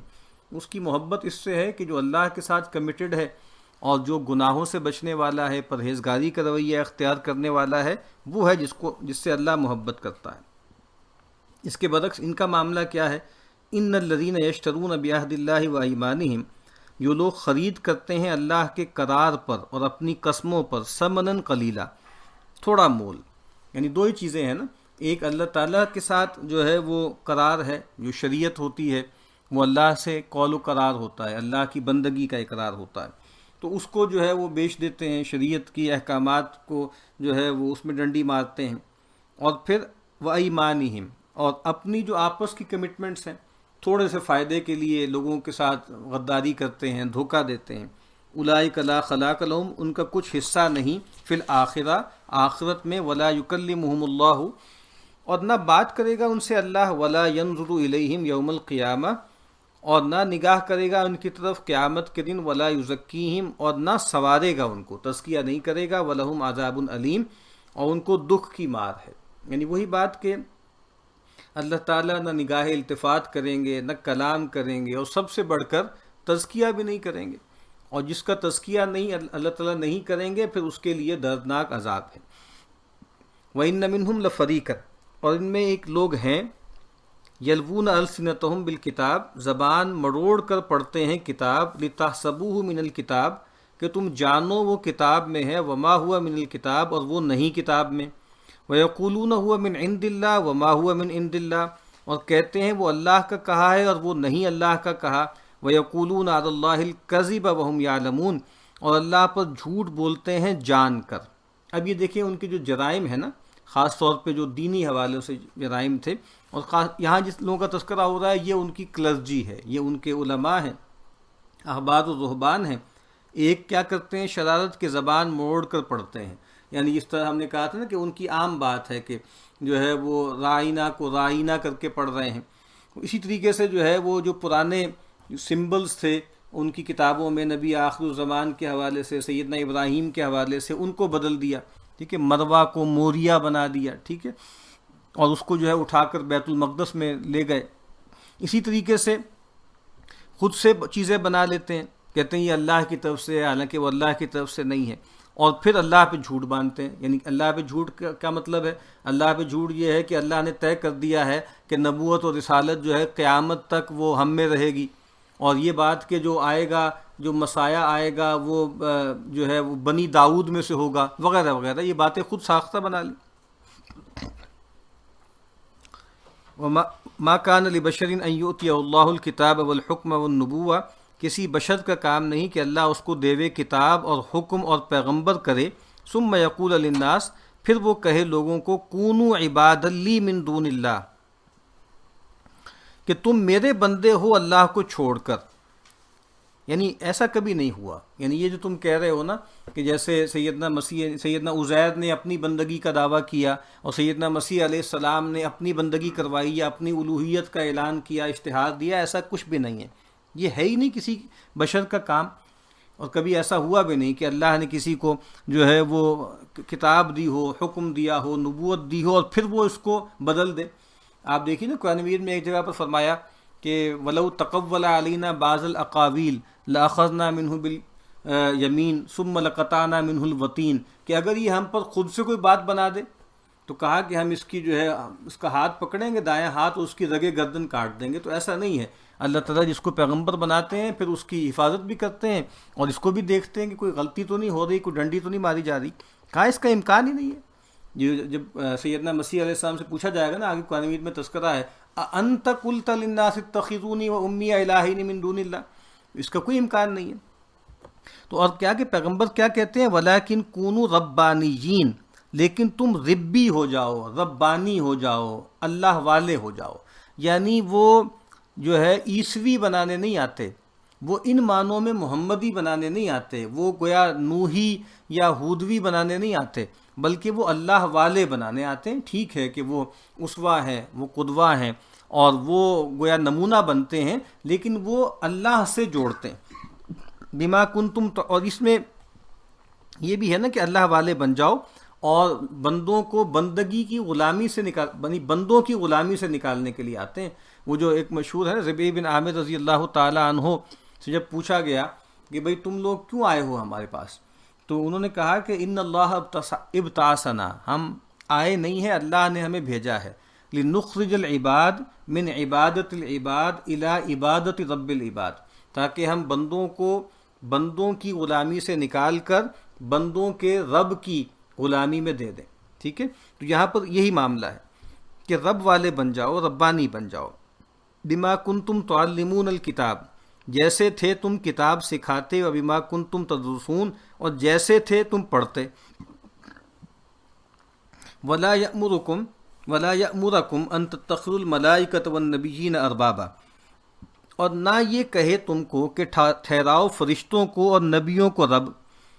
یہ معاملہ یہ ہے، فرشتوں کو جو ہے رب ٹھہرا لیا، الہ بنا لیا، یہ مشرکین مکہ نے کیا، اور انبیاء کو رب بنا لیا، یہ اہل کتاب نے کیا، خاص طور پہ نصارہ نے کیا۔ ایأمرکم بالکفر بعد اذ انتم مسلمون، کیا تم کو کفر سکھا دے گا بعد اس کے کہ تم مسلمان ہو چکو؟ یعنی عجیب سی بات ہے نا کہ پیغمبر آئے اور پیغمبر بجائے لوگوں کو ایمان کی دعوت دینے، توحید کی دعوت پہنچانے، ان کو کفر کی دعوت دینے لگے۔ وَإِذْ أَخَذَ اللَّهُ مِيثَاقَ النَّبِيِّينَ، اور جب لیا اللہ نے اقرار نبیوں کا، لما آتیتکم من کتاب، کہ جو کچھ میں نے تم کو دیا کتاب، من کتاب و حکمت، کتاب اور علم، ثم جاءکم رسول، پھر آوے تم پاس کوئی رسول، مصدق لما معکم، کہ سچ بتاوے تمہارے پاس والی کو، یعنی جو تمہارے پاس ہدایت ہے، جو کتاب ہے، اس کی تصدیق کرنے والا ہو، اس کا مصداق بن کر آیا ہو۔ لَتُؤْمِنُنَّ بِهِ وَلَتَنْصُرُنَّ، تو تم اس پر ایمان لاؤ گے اور اس کی مدد کرو گے، ضرور بے ضرور تم اس پر ایمان لاؤ گے اور اس کی مدد کرو گے۔ قَالَ أَقْرَرْتُمْ، فرمایا کیا تم نے اقرار کیا، وَأَخَذْتُمْ عَلَى ذَلِكُمْ إِصْرِي، اور اس شرط پر میرا ذمہ جو ہے لیا۔ قالوا اقررنا، بولے ہم نے اقرار کیا۔ قال، فرمایا فاشہدوا، تو اب شاہد رہو، وَأَنَا مَعَكُمْ مِنَ الشَّاهِدِينَ، اور میں بھی تمہارے ساتھ شاہد ہوں۔ اب یہ جو آیت ہے اس سے ملتی التا جو آیات ہیں قرآن مجید میں کئی جگہ پر آئی ہیں کہ اللہ تعالیٰ نے پیغمبروں سے جو ہے وہ عہد لیا۔ ایک تو عمومی عہد ہے، ہر پیغمبر نے یہ عہد لیا کہ دیکھو میں اگر دنیا سے چلا گیا اور اس کے بعد تم جیتے رہے تو تم اگر کوئی اور نبی آئے گا اور جو میں نے تمہیں ہدایت دی ہے، جو وحی پہنچائی ہے، وہ ویسی ہی بات لے کر آئے گا، اس کی مصداق بن کر آئے گا، اس کی تصدیق کرے گا، تو تم لازماً اس پر بھی ایمان لاؤ اور اس کی مدد کرو۔ اور گویا تم نے یہ بات اپنی نسلوں کو بھی بتانی ہے کہ بھائی تم نے یہی کام کرنا ہے۔ مطلب کیا ہے کہ بھائی تمہارا یہ نہیں معاملہ کہ تم کہو گے جی ہمارے نبی تو وہ تھے، ہم کسی اور نبی کو کیوں مانیں، نہیں، یہ ہمارے تمہارے کی بات نہیں ہے، بات تو اللہ کی ہے نا، اللہ ہدایت دے رہا ہے، اللہ وہی بھیج رہا ہے۔ اور پھر خاص طور پر نبی اکرم صلی اللہ علیہ وسلم کے حوالے سے یہ معاملہ ایک تو عمومی ہے، اور دوسرا پیغمبر صلی اللہ علیہ وسلم کے بارے میں ہے کہ گویا ہر نبی نے گویا اپنی قوم سے یہ کہا کہ جب وہ نبی آخر الزمان آئیں گے تو تمہیں ایمان لانا ہے، ان کی مدد کرنی ہے۔ تو بنی اسرائیل کے پیغمبروں نے بھی یہی کیا، اور ان کی کتابوں میں بھی یہ باتیں مندرج تھیں،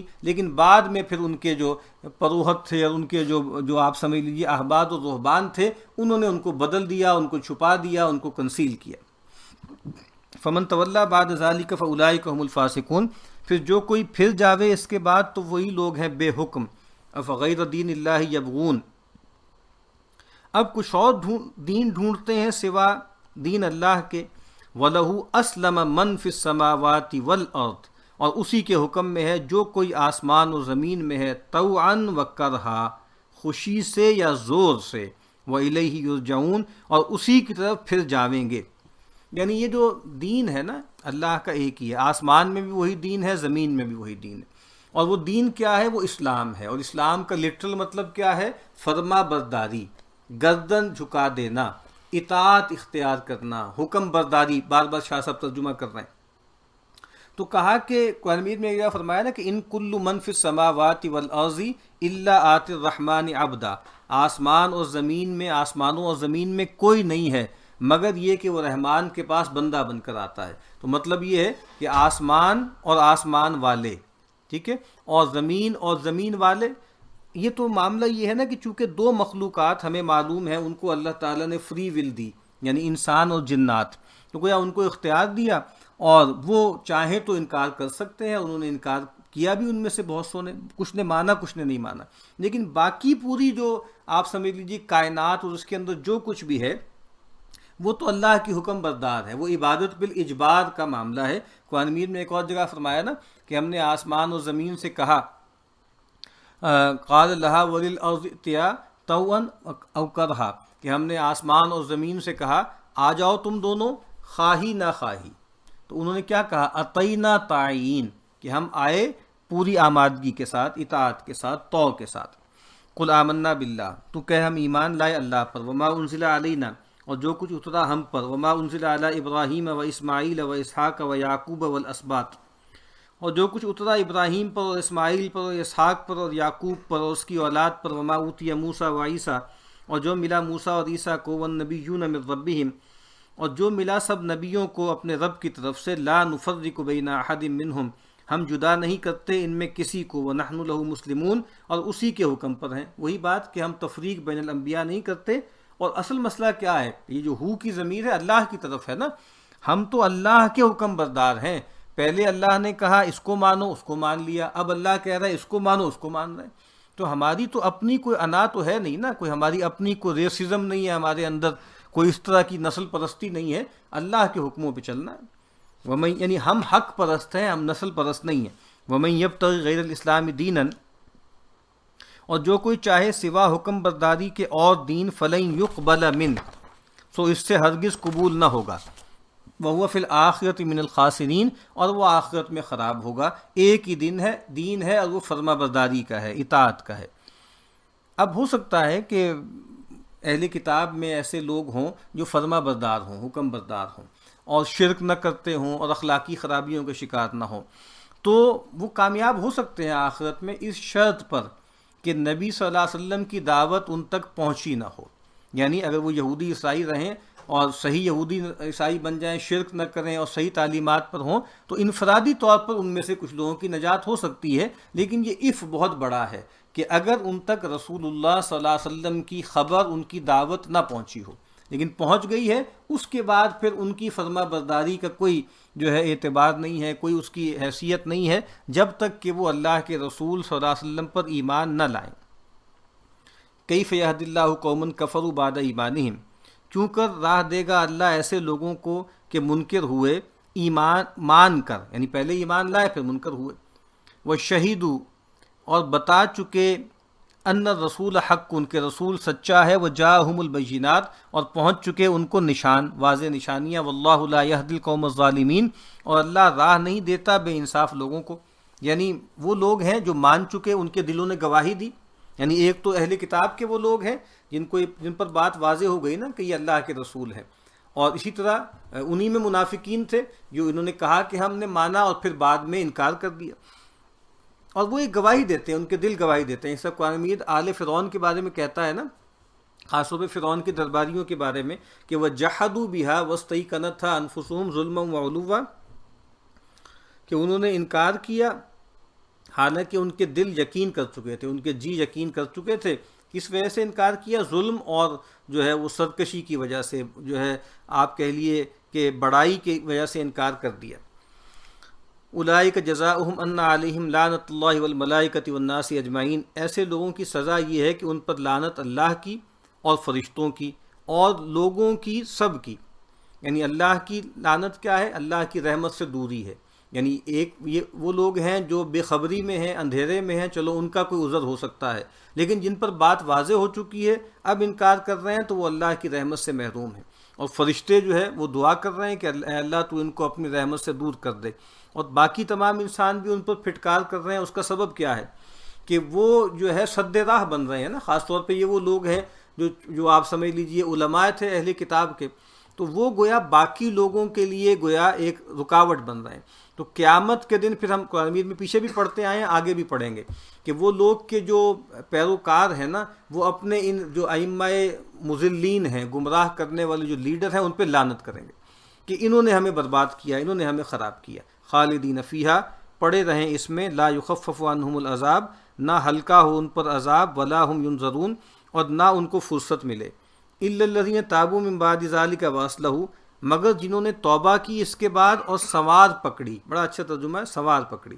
فإن اللہ غفور الرحیم، تو البتہ اللہ بخشنے والا مہربان ہے۔ دیکھیے، بڑے سے بڑا گناہ ہو جائے، بڑی سی بڑی کوتاہی ہو جائے، کوئی ایسی بات نہیں ہے کہ وہ irrevocable ہے، نہیں، کسی بھی بڑی سے بڑی غلطی کوتاہی کی تلافی ممکن ہے۔ تو اب کیا ہے کہ توبہ کر لیں، رجوع کر لیں اور سدھر جائیں، تو پھر بڑے سے بڑا گناہ اللہ بخش دیتا ہے جو ہے، اور بخشنے والا مہربان ہے۔ لیکن ان الذین کفروا بعد ایمانہم، جو لوگ منکر ہوئے مان کر، ثم ازدادوا کفرا، پھر بڑھتے رہے انکار میں، لن تقبل توبتہم، ہرگز قبول نہ ہوگی ان کی توبہ، واولئک ھم الضالون، اور وہی ہیں راہ بھولے۔ اس کا فائدہ پڑھ لیتے ہیں، کہتے ہیں یعنی یہود پہلے اقرار کرتے تھے کہ یہ نبی تحقیق ہے، یعنی بالکل حقیقتاً نبی ہے، جب ان سے مقابلہ ہوا تو منکر ہو گئے اور بڑھتے گئے انکار میں، یعنی لڑائی کو مستعد ہوئے، ان کی توبہ ہرگز قبول نہ ہوگی، یعنی ان کو توبہ کرنا ہی نصیب نہ ہوگا کہ قبول ہو۔ یہ اہم بات ہے، یعنی یہ بات کہ کوئی توبہ کرے اور اللہ قبول نہ کرے، یہ تو نہیں ہوتا۔ اصل بات یہ ہے کہ ان کو توبہ کی توفیق نہیں ہوگی، اور انہی میں پھر وہ گروہ بھی ہیں کہ ختم اللہ علی قلوبہم وعلی سمعہم وعلی ابصارہم غشاوہ۔ سورہ نساء کے شروع میں ہم پڑھیں گے نا، اللہ تعالیٰ نے بتایا ہے کہ دیکھو دو ہیں اصل میں توبہ کے حوالے سے. ایک رویہ کیا ہے، ثم یتوبون من قریب، کہ فوری طور پہ توبہ کر لیں. تو اللہ تعالیٰ فرماتے ہیں ایسے لوگوں کی توبہ قبول کرنا مجھ پہ لازم ہے. پھر ایک دوسری انتہا کیا ہے کہ آپ گناہ کریں، کرتے رہیں، توبہ کو ڈیفر کرتے رہیں یہاں تک کہ موت کا وقت آ جائے.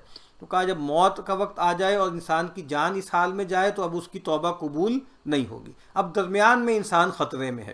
تو یہاں پر بھی وہی لوگ ہیں کہ جنہوں نے کفر کیا، پھر بڑھتے ہی چلے گئے اور پھر گویا ان کو توبہ کی توفیق ہی نہیں ملی. ان الذین کفروا وماتوا وہم کفار، جو لوگ منکر ہوئے اور مر گئے منکر ہی. اب یعنی یہ وہی صورتحال ہے نا کہ اللہ توبہ قبول نہیں کرے گا. جیسے فرعون کا معاملہ تھا کہ جب وہ ڈوبنے لگا نا تو اس نے کہا کہ بھئی آمنت برب موسیٰ و ہارون، کہ میں موسیٰ اور ہارون کے رب پر ایمان لایا. تو اس وقت کہا آن وقد عصیت قبل، کہ اب مانتے ہو جب کہ پہلے تم نافرمانی کرتے رہے. تو اس وقت کا ماننا جو ہے اس وقت کی توبہ مقبول نہیں ہے. ان الذین کفروا وماتوا وہم کفار، جو لوگ منکر ہوئے اور مر گئے منکر ہی، فلن یقبل من احدہم ملء الارض ذہبا، تو ہرگز قبول نہ ہوگا ایسے کسی سے زمین بھر کر سونا، ولو افتدی بہ، اگرچہ بدلہ دیوے یہ کچھ. اولئک لہم عذاب علیم، ان کو دکھ کی مار ہے. وما لہم من ناصرین، اور کوئی نہیں ان کا مددگار. یعنی مطلب یہ ہے کہ انسان کفر پہ جمع رہا، کفر کی حالت میں مر گیا، اب قیامت کے دن کوئی ڈیل نہیں ہوگی. ہم پہلے پڑھ چکے ہیں کہ لا بیع فیہ ولا خلۃ ولا شفاع، کوئی لین دین، کوئی مول تول، کوئی گیو اینڈ ٹیک وہاں پر نہیں ہوگا. اور یہاں پر گویا یہ بھی ایک آپ سمجھ لیجئے کہ ایک حسرت کے لیے بیان ہے نا کہ دنیا میں تو ہم نے تم سے بہت تھوڑا چاہا تھا. اگر تم ایمان لے آتے پیغمبر پر تو کیا ہوتا، پیغمبر تم سے سارا مال تو نہ مانگتا نا. خود قرآن مجید نے یہ فرمایا ہے کہ ہم سب کچھ تو نہیں مانگتے. اور ہم نے سورہ بقرہ کے شروع میں فرمایا کہ مما رزقناہم، اس میں سے جو ہم نے تمہیں رزق دیا تھوڑا سا دے دو. تو یہاں تھوڑا سا دے کے چھوٹ جاتے تم، لیکن اب وہاں کہہ رہے ہو کہ سب کچھ لے لیں.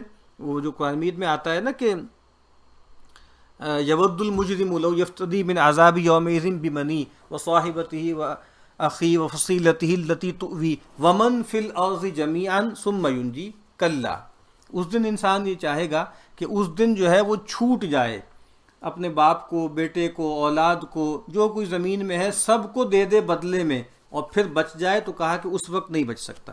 اس وقت موقع ہے نا، اس وقت بہت تھوڑا دے کر، بہت تھوڑا کر کے تم کامیاب ہو جاؤ گے.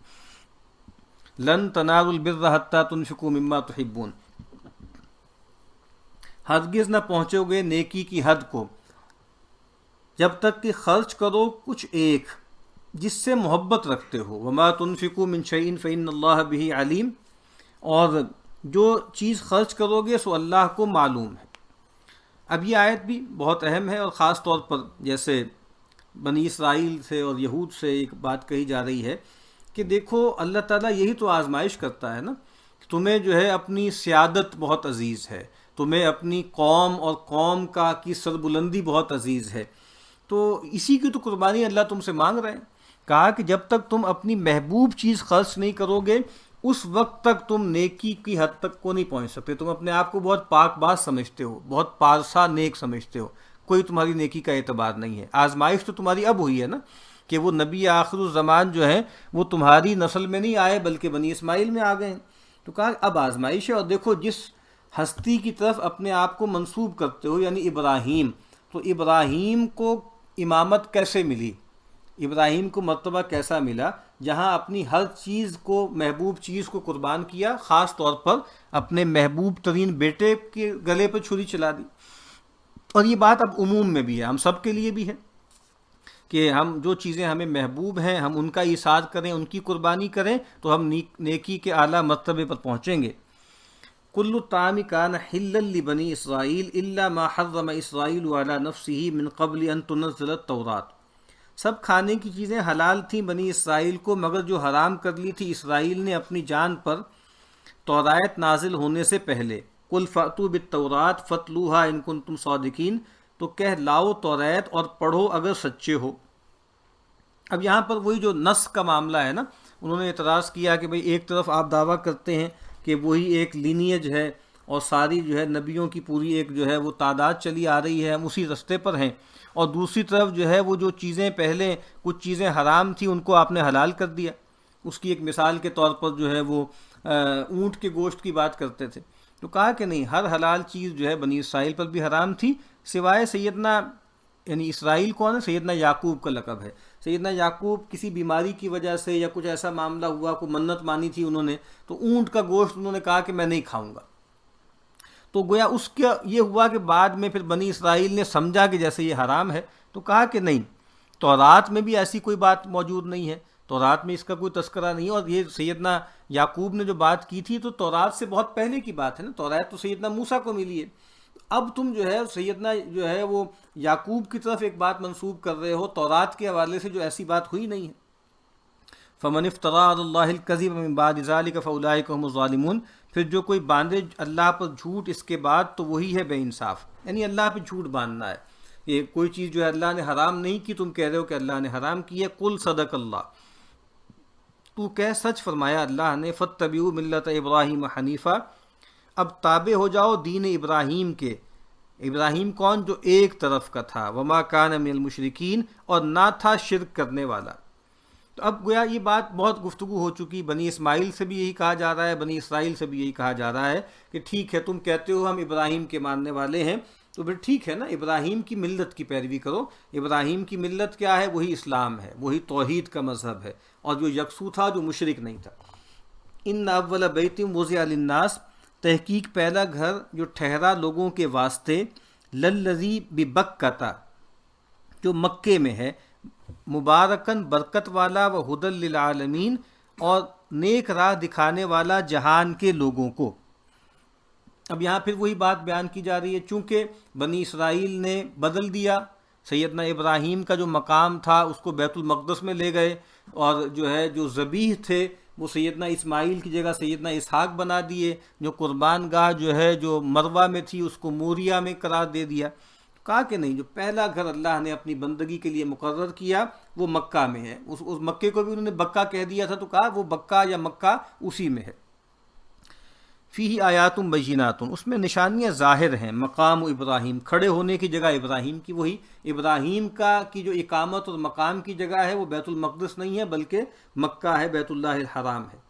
ومن دخلہ کان آمنا، اور جو کوئی اس کے اندر آیا اس کو امن ملا۔ وَلِلَّهِ عَلَى النَّاسِ حِجُّ الْبَيْتِ مَنِ اسْتَطَاعَ إِلَيْهِ سَبِيلًا، اور اللہ کا حق ہے لوگوں پر حج کرنا اس گھر کا، من استطاع الیہ سبیلا، جو کوئی پاوے اس تک راہ، یہ اللہ کا حق ہے، اور اسی لیے حج کے معاملے کو جیسے بہت سنجیدگی سے لینا چاہیے، اور اللہ کے نبی نے فرمایا نا کہ جس کو کسی جو ہے ظالم جابر حکمران نے یا زاد راہ نہ ہونے نے یا کسی بھی عذر نے نہ روکا تھا حج کے لیے، اور پھر بھی اس نے حج نہ کیا، ہلکا جانا اس کو غیر اہم سمجھا، تو اللہ کو اس کی کوئی پرواہ نہیں ہے کہ وہ یہودی ہو کے مرے یا نصرانی ہو کے مرے، تو حج کے معاملے کو اہمیت دینی چاہیے۔ تو کہا کہ اللہ کا حق ہے بندوں پر۔ ومن کفر، پھر جو کوئی منکر ہوا، فإن اللہ غنی عن العالمین، تو اللہ پرواہ نہیں رکھتا جہان کے لوگوں کی، یعنی معاذ اللہ کے کوئی کام رکے ہوئے نہیں ہیں کہ اللہ کی لوگ بندگی کریں گے اور حج کے لیے آئیں گے تو اللہ تعالیٰ کے کوئی معاملات چلیں گے، نہیں، معاذ اللہ غنی ہے اس سے۔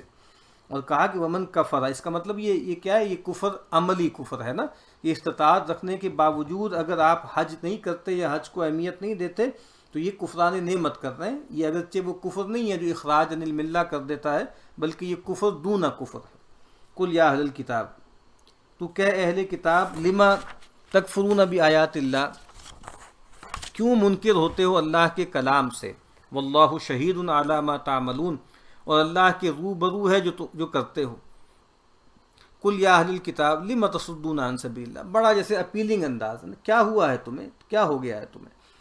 تو کہہ اہل کتاب لم تصدون عن سبیل اللہ، کیوں روکتے ہو اللہ کی راہ سے، من آمنا، ایمان لانے والے کو، تبغونہا عوجا، ڈھونڈتے ہو اس میں عیب کجی، وانتم شہداء، اور تم خبر رکھتے ہو، کیوں روکتے ہو اللہ کی راہ سے حالانکہ تمہیں سب پتہ ہے۔